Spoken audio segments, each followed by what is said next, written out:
Shalom teman-teman Avi All for Yesus. Perkenalkan, nama saya Daniel, admin All for Yesus. Sekarang saya sedang kuliah di salah satu sekolah tinggi teologi yang berada di Jakarta, dan umur saya sekarang 25 tahun.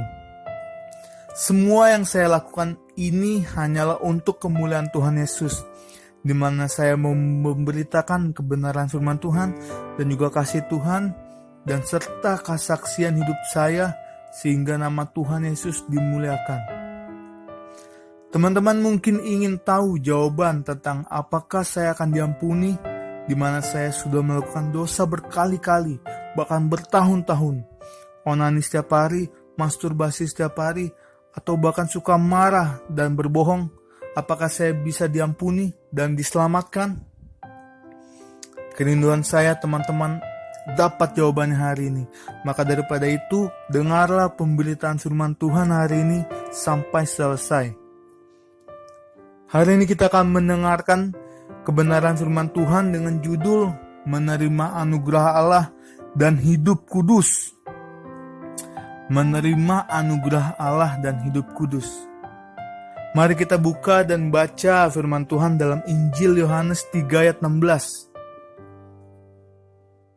Mari kita buka dan baca dalam Injil Yohanes 3 ayat 16. Karena begitu besar kasih Allah akan dunia ini, sehingga Ia telah mengaruniakan Anaknya yang tunggal, supaya setiap orang yang percaya kepadanya tidak binasa, melainkan beroleh hidup yang kekal. Ayat ini ayat yang sering kita dengar di ibadah Paskah maupun Natal. Tetapi saya mau bertanya kepada kita semua, siapa di antara kita yang percaya kalau besok atau lusa kita meninggal, kita akan masuk surga? Dan ada pertanyaan kedua, di mana siapa di antara kita merasa hidupnya sudah hidup kudus dan hidup dalam kebenaran serta hidup tidak bercela? Ya, saya mau kesaksian di mana selama hidup ini saya belum pernah yang namanya menyentuh narkoba atau memakai narkoba. Bahkan belum pernah menghisap rokok. Saya juga belum pernah membunuh manusia, dan selama 25 tahun hidup saya belum pernah berhubungan intim atau melakukan zina. Jangankan berzina, pacaran pun belum pernah. Tetapi apakah saya sudah termasuk hidup benar dan kudus? Mari kita masuk lebih dalam lagi akan firman Tuhan. Mengapa kita perlu menerima anugerah Allah?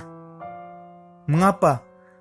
Mari kita buka dan baca dalam Roma pasal yang ketiga ayat ke-23. Roma 3 ayat 23. Karena semua orang telah berbuat dosa dan telah kehilangan kemuliaan Allah. Ya, mengapa kita perlu menerima anugerah Allah? Karena semua manusia sudah berdosa dan menuju kepada maut.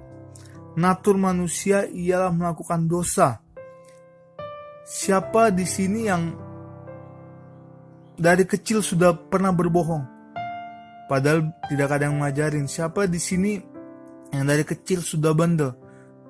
Padahal tidak diajarin oleh orang tua tetapi bandel. Nah, saya sudah memberikan kesaksian di mana selama hidup saya belum pernah membunuh. Tetapi kita lihat dalam Matius pasal yang kelima ayat ke-21 sampai 22. Matius pasal yang kelima ayat 21 sampai 22.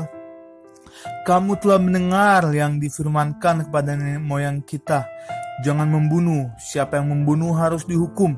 Tetapi aku berkata kepadamu, setiap orang yang marah terhadap saudaranya harus dihukum. Siapa yang berkata kepada saudaranya kafir harus dihadapkan ke mahkamah agama. Dan siapa yang berkata jahil harus diserahkan ke dalam neraka yang menyala-nyala. Dan mari kita buka lagi di dalam 1 Yohanes 3 ayat 15a. 1 Yohanes 3 ayat 15a. Setiap orang yang membenci saudaranya adalah seorang pembunuh manusia.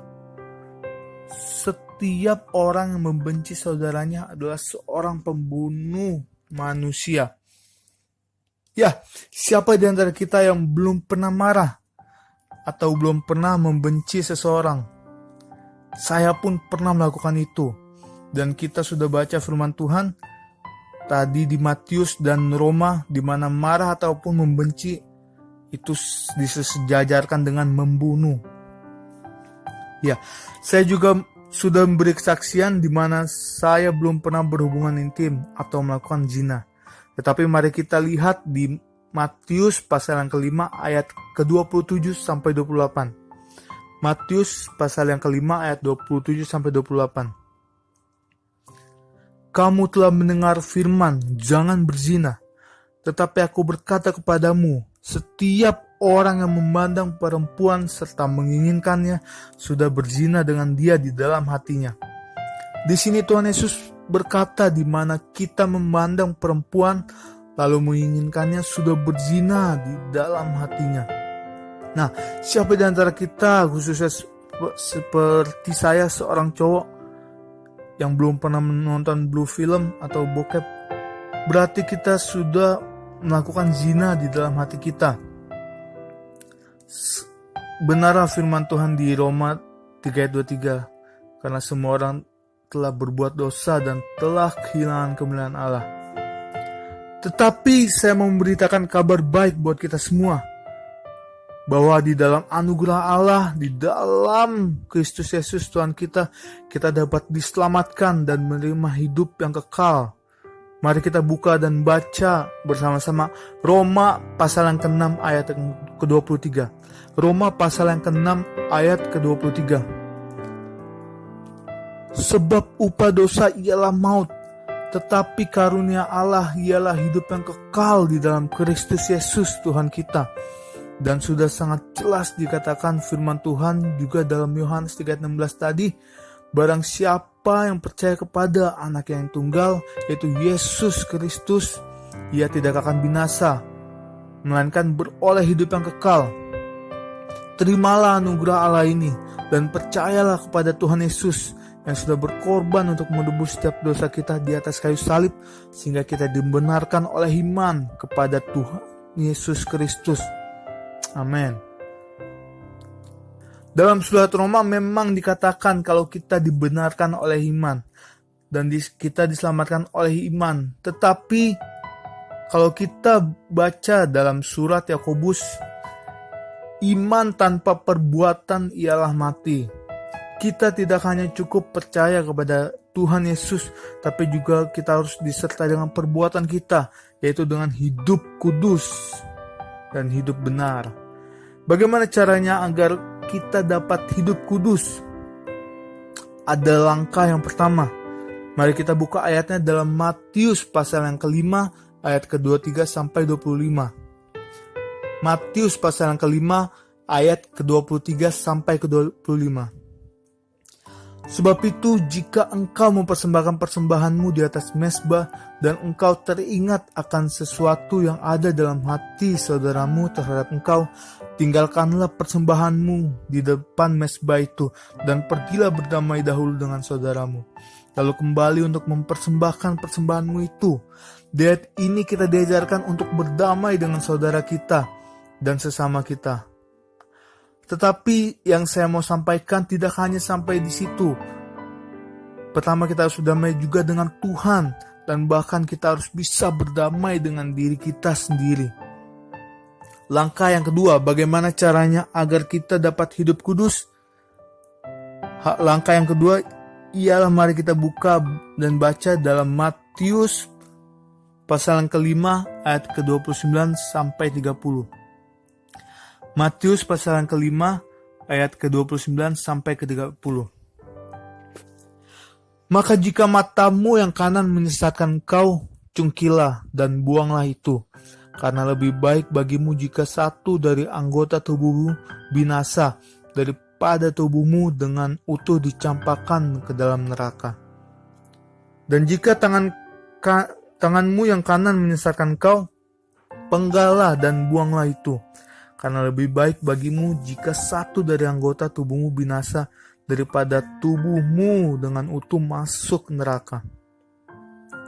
Ayat ini tidak bisa diartikan secara harfiah, dimana kalau kita tidak sengaja lihat di Instagram atau di YouTube tiba-tiba ada gambar yang lewat di mana wanita kurang busana, maka kita harus mencongkel mata kita, atau kita melakukan hal seperti onani dengan tangan kita harus dipenggal dan dibuang. Bukan seperti itu maksudnya. Maksud dari ayat ini ialah bertobatlah dan jangan berbuat dosa lagi. Ketika kita sudah berdamai dengan Tuhan, sesama dan diri kita sendiri, maka ambillah komitmen untuk bertobat dan jangan berbuat dosa lagi. Mungkin ada yang berkata, tidak mungkin bisa, saya tidak mungkin tidak bisa berbuat dosa.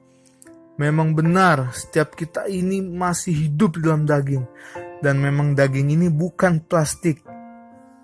Maka saya akan kasih tahu kebenaran firman Tuhan di langkah yang ketiga atau langkah yang terakhir ini. Bagaimana caranya agar kita dapat hidup kudus. Langkah ketiga ialah hidup dipimpin oleh Roh Kudus. Mari kita buka kebenaran firman Tuhan dalam surat Galatia pasal yang kelima ayat ke-16. Surat Galatia pasal yang kelima ayat yang ke-16. Maksudku ialah hiduplah oleh roh, maka kamu tidak akan menuruti keinginan daging. Kalau kita hidup dipimpin oleh Roh Kudus, maka pasti hidup kita dipimpin olehnya. Dan kalau kita hidup oleh roh, maka kita tidak akan menuruti keinginan daging atau hawa nafsu kita. Saya ajak untuk setiap kita, teman-teman, bacalah firman Tuhan setiap hari dan berdoalah setiap hari serta memuji Tuhan dalam kehidupan kita. Jadi teman-teman, bagi yang belum benar-benar percaya kalau kita belum menerima anugerah Allah, atau ada yang masih ragu di antara teman-teman apakah saya benar-benar diselamatkan, saya akan berkata kepada kita semua bahwa teman-teman harus benar-benar percaya kepada Tuhan Yesus, bahwa Ia telah berkorban untuk kita semua sehingga kita dapat diselamatkan. Jadi saya akan berdoa biarlah setiap kita dicurahkan oleh Roh Kudus dan setiap kita dapat berkata bahwa Yesus adalah Tuhan, dan karena Roh Kuduslah kita dapat memanggil Dia Aba dan Bapa. Tetapi harus diingat, kalau kita sudah menerima anugerah Allah, pastikanlah kita harus hidup kudus, di mana kita sudah berdamai dengan Tuhan, sesama, dan bahkan dengan diri kita sendiri. Janganlah berbuat dosa lagi. Dan untuk hidup kudus, hendaklah setiap kita dipimpin oleh Roh Kudus. Amin buat firman Tuhan. Tuhan Yesus memberkati kita semua dan menyertai kita semua. Segala pujian dan hormat kemuliaan hanya bagi nama Tuhan Yesus. Haleluya. Amin.